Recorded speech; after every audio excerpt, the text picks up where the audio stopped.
2022. Cerita yang kita dengar, bagaimanakah beliau sampai ke Dubai tidak disambut oleh wakil kerajaan UAE, hanya disambut oleh duta. Itu biasa. Kalau kita menoleh ke belakang, Tuan Dr. Mahathir pun pernah ke Jepun, pernah ke England. Apabila dia sampai tengah malam, maka yang sambut dia duta saja. Itu tidak menjadi masalah. Tetapi yang jadi masalah, Ismail Sabri Yaakob sebagai ketua kerajaan bagi 34 juta rakyat Malaysia telah terpaksa masuk bilik menunggu dulu bagi kelulusan cop pasportnya di immigration. Ini agak memalukan. Dan itu tuan-tuan dan puan-puan, saya tak adalah pengalaman kerja di Kementerian Luar, tapi saya pernah bekerja dengan menteri yang memangku tugas Menteri Luar, iaitu almarhum Tun Muhammad Ghazali Shafie atau King Ghaz. Di zaman saya, Tun Razak Perdana Menterinya. Tambah pula Perdana Menteri masa itu kena ulang alik ke London kerana berubat. Jadi antara perkara yang saya masih ingat dalam ingatan saya, jika Perdana Menteri nak melawat ke mana-mana negara dalam dunia ini, akan dipanggil Menteri Luar menguruskannya terlebih dahulu. Dia bermula apabila Perdana Menteri berhasrat atau bercadang sama ada untuk memenuhi jemputan daripada pembesar negara yang berkenaan. Ada surat dia, jemputan itu oleh negara-negara yang berkenaan. Atau kedua, Perdana Menteri Malaysia sendiri nak melawat negara itu. Dari itu, pihak pejabat Perdana Menteri mencari tarikh yang tepat. Tapi tarikh yang tepat itu belum lagi tepat. Kerana apa? Kerana dia punya signal, semboyan dia, email dia, dihantar terlebih dahulu kepada negara yang dia hendak melawat. Ini dilakukan oleh Kementerian Luar berdasarkan G2G, Government to Government.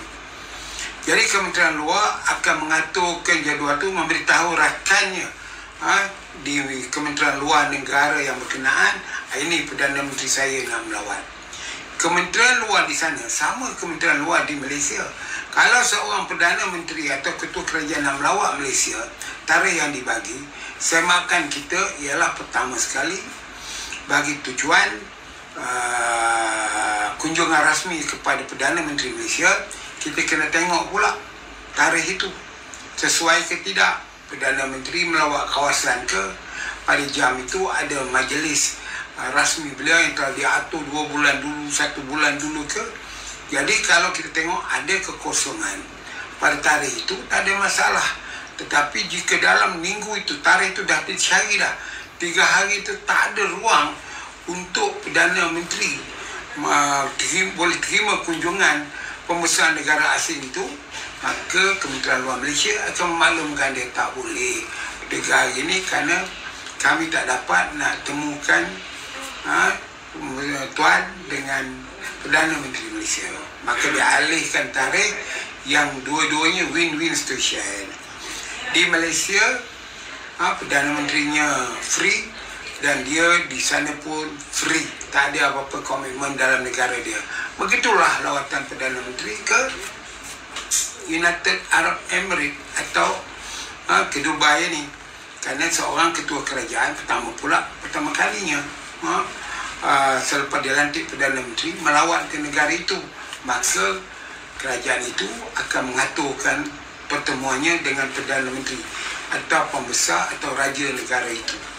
Jadi dalam keadaan ini, siapa yang bertanggungjawab? Yang bertanggungjawab adalah Kementerian Luar. Kementerian Luar yang patut mengaturkannya. Biasanya Kementerian Luar ni yang menjadi pengurusi, pengurusi bagi lawatan Perdana Menteri ini statusnya tinggi timbalan ketua susah. Kadang-kadang ada juga ketua susah yang ambil alih tugas ini.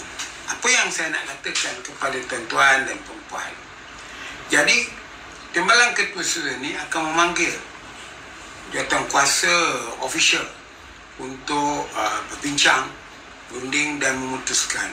Termasuk wakil daripada PMO, wakil daripada Keselamatan Dalam Negeri ataupun polis, wakil daripada Treasury kerana dia mengakibatkan perbelanjaan dan sebagainya.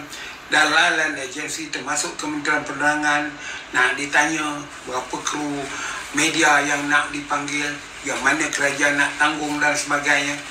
Jadi benda-benda ini dipengurusikan oleh seorang pegawai kanan di Kementerian Luar. Jadi saya telah dapat kata putus baru ataupun tunggu email ataupun surat menyurat dari Kementerian Luar Negara yang berkenaan. Dan barulah disusun atur. Pihak polis ni pun kurang-kurangnya seminggu daripada tarikh lawatan tu dah berada di sana. Antaranya berjumpa dengan rakan sejawat atau pegawai-pegawai polis kedua pihak untuk menjaga kepentingan. Treasury pula dah pergi booking hotel ataupun hotel yang ditunjukkan oleh kerajaan itu. Kerana ada juga kerajaan-kerajaan negara asing dan juga kita di Malaysia, kadang-kadang apabila kita menerima lawatan daripada pembesar negara asing, hotelnya kita yang bayar, kerajaan Malaysia yang bayar. Dan itu Treasury juga pergi tengok dan sebagainya. Okey.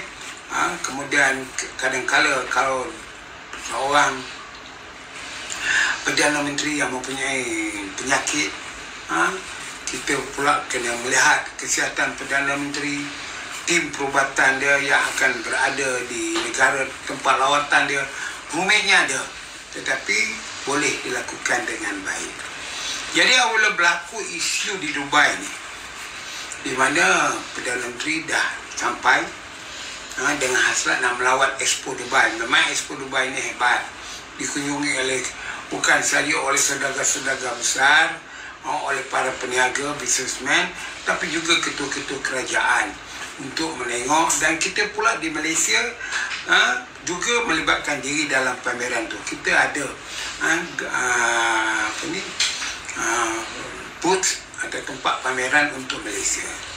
Jadi soalan yang bangkit ialah apabila kata saya baca dalam email, baca dalam WhatsApp, dalam apa, ialah apabila Perdana Menteri Malaysia sampai di airport Dubai, maka tidak ada pegawai-pegawai Kementerian Luar, bukan pegawai-pegawai seperti menteri yang menyambut.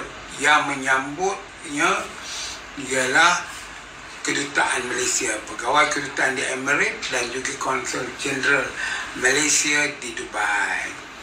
Itu biasa, tak ada apa masalah. Tak perlu untuk sambut kerana ada juga program yang dibuat. Kita Perdana Menteri atau ketua kerajaan datang malam, kita sambut.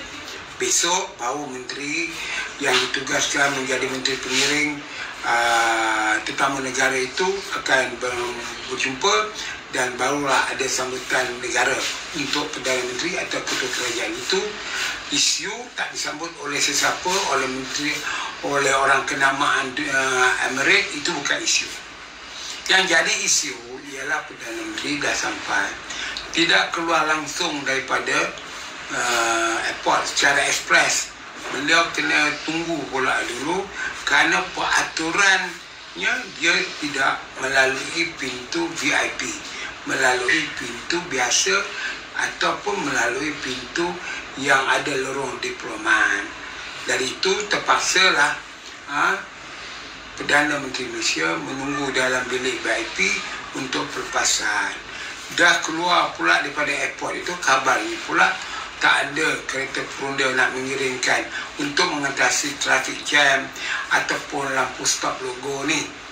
Yang itu saja isunya.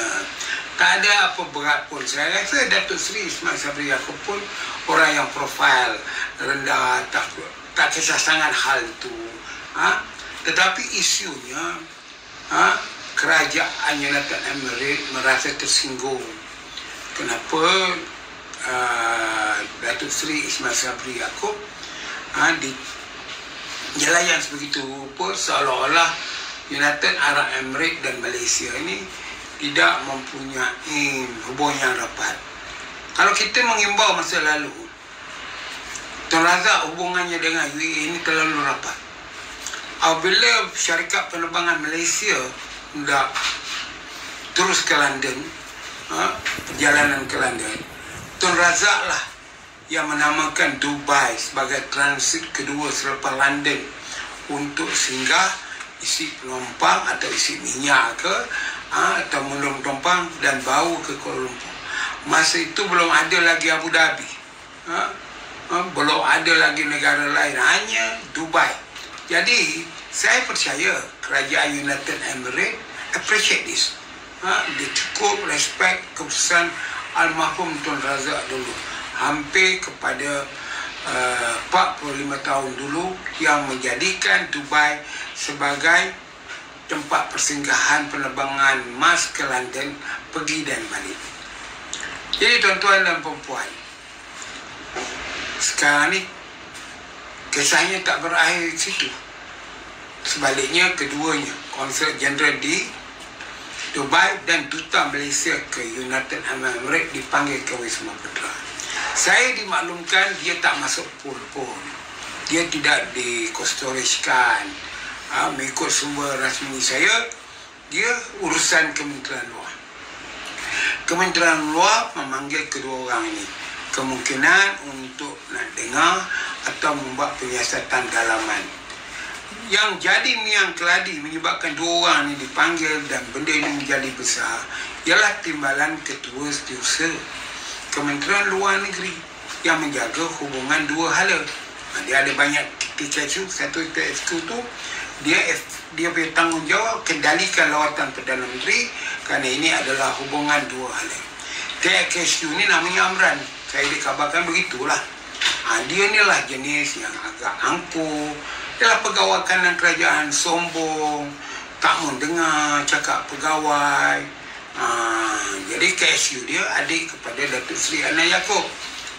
Waktu saya menulis berapa isu terhadap Konsul Jeneral ini, yang tidak melayan rombongan Malaysia 16 orang main bowling di Dubai, di mana dalam 16 orang tu ada isteri saya. Bukan kerana isteri saya, dia telah membuat tindakan dan nampak ada jawapan-jawapan dia lah. Yang saya agak ketahui itu jawapan Konsulat Jeneral, dia tak ada masa nak berjumpa yang 16 orang pemain bowling mewakili Malaysia dalam pertandingan bowling Dubai Game ni lah. Saya pun tak tahulah, kerana dia sibuk melayan Norza Zakaria, pengurusi Majlis Olimpik Malaysia. Jadi masalahnya, Norza Zakaria pun selaku pengurusi Majlis Olimpik Malaysia pun tak melawat pemain-pemain bowling itu. Kalau saya jadi pengurusi Majlis Olimpik Malaysia, saya ada maklum bahawa pasukan bowling ada di Dubai ni. Selepas saya melawat sehari Expo Dubai, saya akan pergi ke bowling itu dengan kedutaan. Maknanya 16 orang itu dapat 2 jamuan. Satu jamuan daripada Konsul Jeneral meraihkan mereka yang datang ke Dubai. 2 jamuan daripada pengurusi Majlis Olimpik Malaysia. Jadi tuan-tuan dan puan-puan, isunya sekarang ini ialah masalah timbalan Ketua Setiausaha. Dialah yang patut bertanggungjawab dan mendedahkan secara terperinci apa yang berlaku. Sekarang kita pun dengar tadi video seorang yang bercakap dengan Datin, bercerita kalau dia pegawai kanan kerajaan, perbualan dia itu salah, kerana dia tak boleh condemn menterinya sendiri, mengatakan menterinya tak tahu buat kerja. Keduanya, dia tak boleh menyalahkan KSN, Ketua Setiausaha Negara, kerana kesilapan ini. Ketua Setiausaha Negara apa kena mengenanya luar buku dan lawatan Perdana Menteri ke United Emirates ni. Jadi kita pun tak faham apa yang sebenarnya berlaku dalam penjawat awam sekarang. Jadi pihak warga negara sedang bertengkar dalam media sosial, dalam Facebook, dalam kumpulan WhatsApp. Yang ini betul, yang ini salah. Pada saya, yang salah cari punca salah. Komander mesti mengambil tanggungjawab.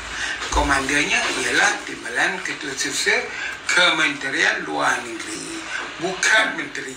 Menteri dia tak tahu apa benda, hanya dia dilaporkan.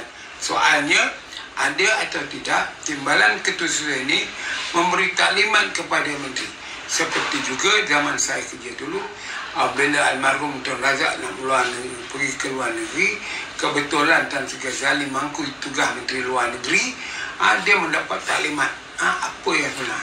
Sebab terperincinya amat rumit, termasuk jumlah kereta, berapa kereta nak pakai. Katalah rombongan Perdana Menteri itu dalam kapal terbang tu ada 40, kita perlukan ada untuk 40 orang ni naik kereta. Takkan diorang lepas turun daripada aircraft kerajaan Malaysia 1 ni, lepaskan Perdana Menteri, dia kena cari grab car ke, taksi limousine ke. Yang ni kena susun. Kemudian tu kena susun juga lori atau van yang nak ambil segala bag-bag itu. Banyak rumit dia. Jadi apa di airport pula, kita kena tengok, kena susun pula. Apa di hotel, kena susun itu dan susun ini pula. Makan minum pegawai-pegawai yang terlibat, dan sebagainya. Jadi tuan-tuan dan perempuan, dalam isu ini, kita move on lah. Kita belajarlah pada kesilapan, kita belajarlah pada kelalaian kita, kecuaian kita dalam mengendalikan kerja. Jadi saya harap pihak kerajaan akan mencari menjatuhkan salah kepada orang yang tepat, bukannya kepada orang yang tidak dikena-mengena dalam perkara ini. Kerana sama ada duta di United Arab Emirates, Konsul Jeneral di Dubai, mereka ini saya yang menurut perintah. Jadi kita kena cari siapa yang membuat perintah. Itu sajalah pandangan saya, tuan-tuan. Jadi terhadap isu politik,